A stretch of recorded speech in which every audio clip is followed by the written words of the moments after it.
If Muhammad do not worship idols, so why Allah saying to him, then forsake it and leave it? And who is the one who's saying that? The highest, the cousin of Muhammad ibn Abbas, explaining. And what he's talking about, Isaf and Naila, and idols who they have sex in the Kaaba, Muhammad used to worship them. Let us copy in front of you just to show you we are not making things up.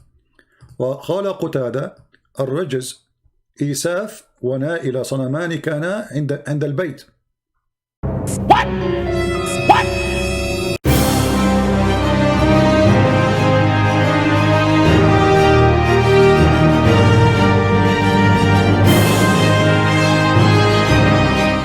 Was Muhammad worshipping idols?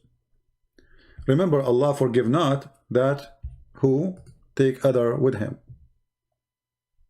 Right? If there's any verse in the Quran says Muhammad he worship idols, absolutely. Let us go to the Quran.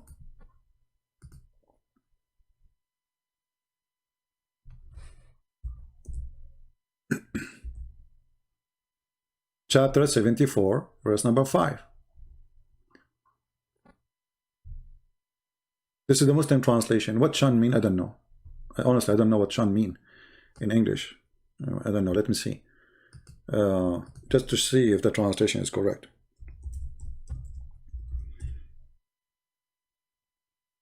Shan mean.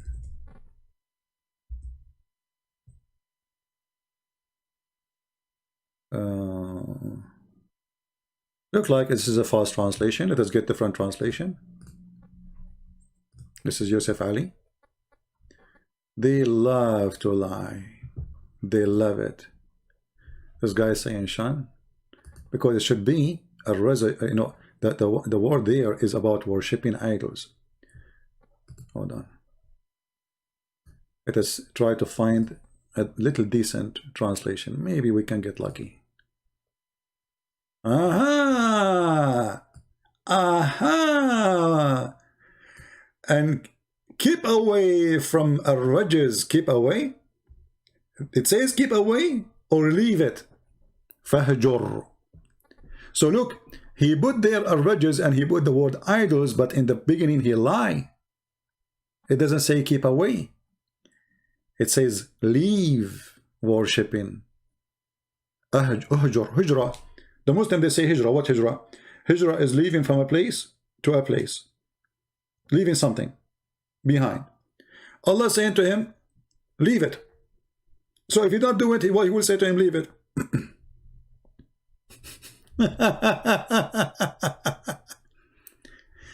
If he is not doing it, why Allah will say to him, leave it? Leave what? He's not doing it anyway.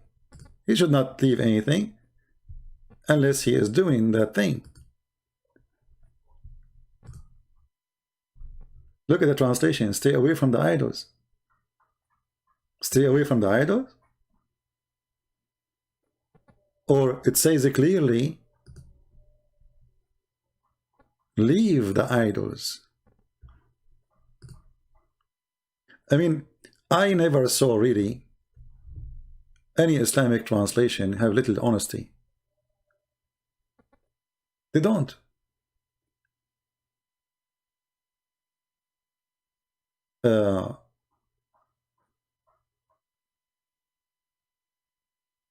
If you remember the story of Muhammad and satanic verses,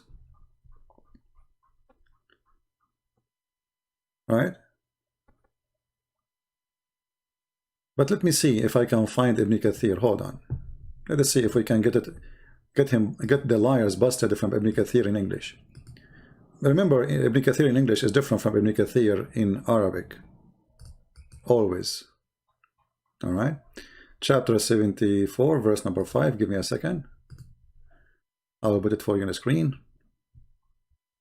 See, this is supposedly, I said to myself, anyway, now good, the chat is off, so I will not stay for long. Yeah, right. All right. But you know, the topic is kind of complicated, so I like to cover it as much as we can. All right.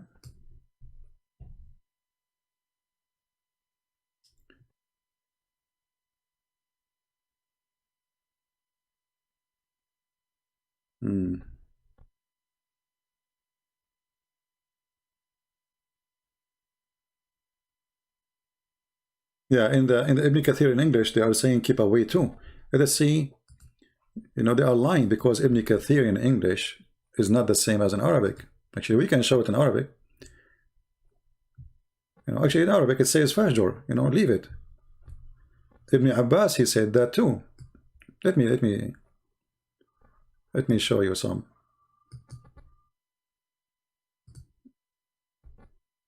Let us show you how we get them busted. Show you the Arabic, and then what I will do, I will use Google Translation. All right? Because in Arabic it's different from English. Let us show you. I will put in the screen for you. Give me a second.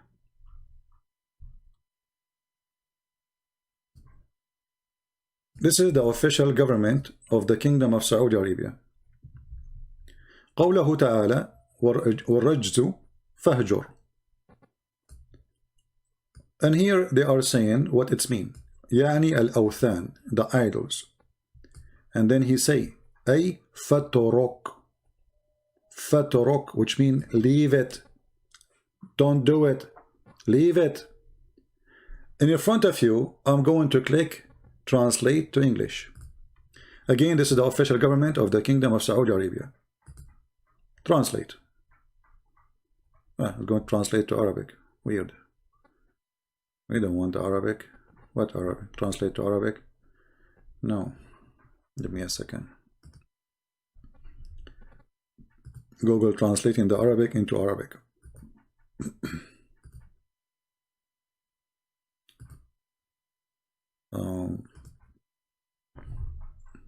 Let us see now.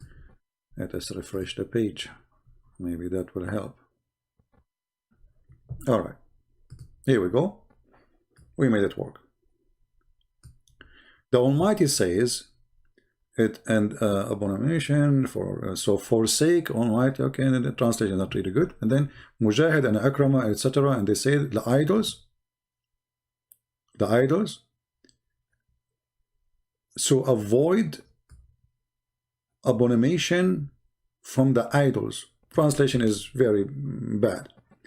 But anyone, actually, you know what? I will do an easiest way. Hold on. Let us do this. I will open Google Translation. I will copy the word or sentence, because it looks like Google is confused when we are. All right. Let us open the the thing for you. The screen. I will copy in the front of your eyes the sentence.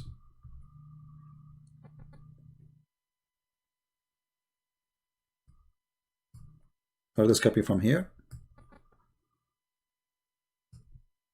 Copy. And then we take it to Google Translation in the front of your eyes. Paste.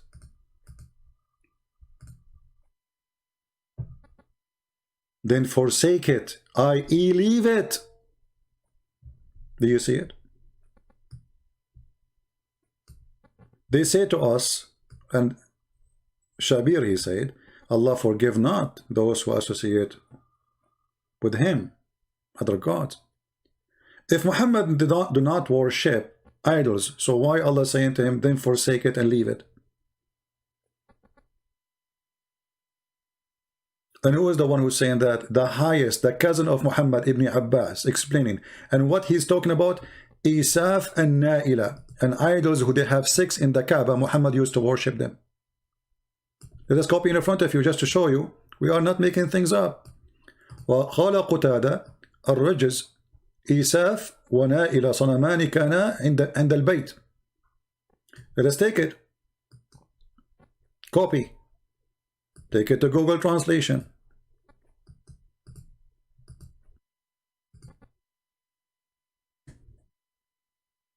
Isaf and Naila. Qatada said, Isaf and Naila, 2 idols were at the home, those idols. Do you see it? Muhammad was worshipping 2 idols of a man and a woman. They have 6. And actually, if you go in the Quran, you will see Muhammad, he approved the ritual of the pagan. This is how fraud he is.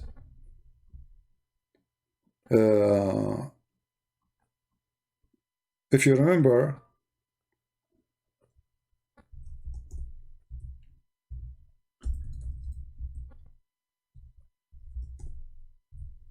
when a group of the Arab, they complained to Muhammad about not following as-Safa and al-Marwa. This is about Isaf and those two idols who they have sex in the Kaaba. They come to Muhammad, they said, well, you know what, we want to practice as-Safa and al-Marwa. Some Muslims, they are refusing that. They are saying this is the shrine of the pagan, but this is our shrine. What Muhammad, he said, look at this. He said, well, obviously as-Safa and al-Marwa are among the symbol of Allah, and there is no sin on him, the one who perform Hajj to them.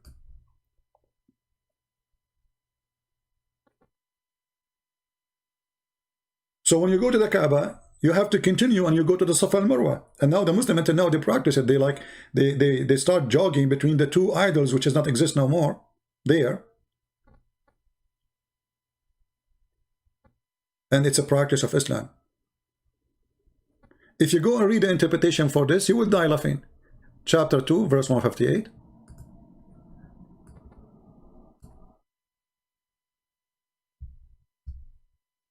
See, the more you know about this cult, the more you find how stupid it is. 158. You see, I'm doing it in front of your eyes.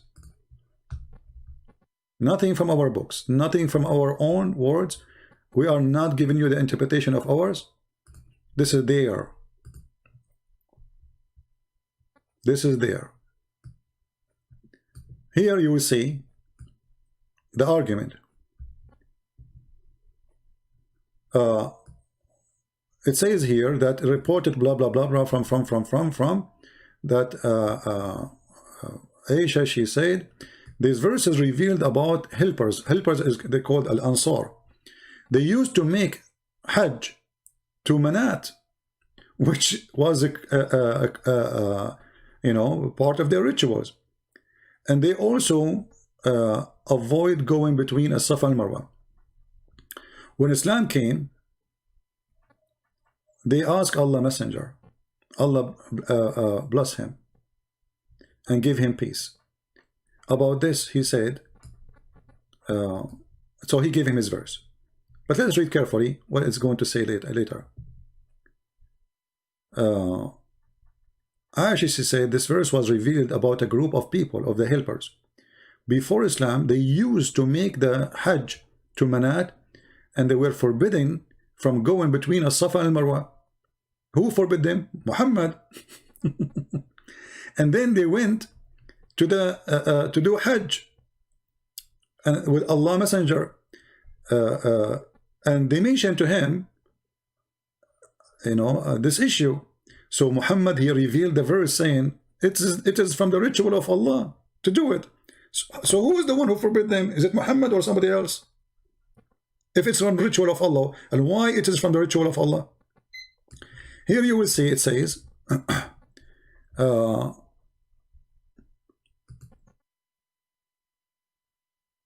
Abu Salama, Hisham, his father, says, because they were the shrine of Quraysh in the pre-Islamic period, so they were abandoned them in Islam. Then Allah revealed the verse saying, said Umar, etc. I asked Abu Umar, blah blah blah. He said, go to Ibn Abbas and ask him. And then look what they said. He said that there was an idol, it's called as-Safa, and an idol from them is a man called Isaf. So as-Safa, there's an idol there, it's called Isaf, is a man, and Marwa, in the Marwa area, there's an idol from them, it's called a woman, she is called Naila. The people of the book claim that those had committed adultery in the Kaaba, and they were punished by Allah. And here the story would get more funny. If they are punished by Allah, why people worship them? Unbelievable. So Allah, he turned them into rocks. True story. So why are you arguing between them? And then Muhammad, he says, there's no problem to go between them. So, you know, the complaint was, we want to do this. And they were forbidden for some time not to do it. Why? Because this is the shrine of the pagans, supposedly. And Muhammad supposedly is coming with a new religion. Muhammad, he compromised, he changed his religion. And he started worshipping them too. And actually he was worshipping them before. As we showed you in the Quran, he was worshipping other idols too. Because the Quran did not specify which idols he was worshipping, but the Quran says, leave away those idols. Utruk. And here you see Muhammad, he compromised again, and he allowed his followers to bow down and to worship the shrines of the pagans. And not to forget the story of the satanic verses, but maybe we can talk about it later. The video is getting so long. Muhammad himself, he bowed down to the satanic, in the satanic verses story, to the idols, and it says, wasajada wasajadu, which means he bowed down and they bowed down. Who? All the pagans with him. Why? Because he praised the three daughters of Allah. So when we get someone like Shaib al-Ali trying to make his God a monotheist God, it's a very funny story. Same time, what monotheism mean? One God. Just to make you understand what I'm trying to say to you. If you worship one God, 10 God, 5 God, 6 God, 1,000 God, I mean, who care? The question is this 1 or 1,000 is a true God or not?